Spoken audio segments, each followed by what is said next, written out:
In today's video, I'll teach you how to create cars.com account.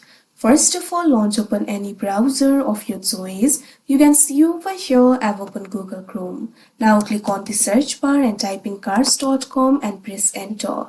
After you do that, you'll be led to the official website of cars.com. Initially, you'll be led to this kind of interface. So if you want to create the account for yourself, click on the account option that you can see at top.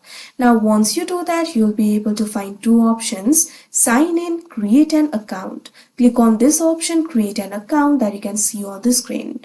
Now you'll be able to create the account for yourself. You'll be able to create the account with Google, Facebook, Apple or email. So simply click on the option of your choice. Here I'm just going to enter my email. Click on the field of email. Now enter the email address with which you would like to create the account for yourself. Now once you do that, click on this option, continue. Now you can see over here you'll have to enter your name and create the password. So first of all, enter your first name. This is optional. You can also enter the last name.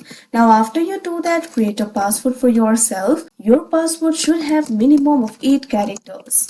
Now once you do that, click on this option, complete account, that you can see on the screen. Now you can see over here your cars.com account has been created. So that is how you create cars.com account. I hope you found this video helpful. Thank you for watching.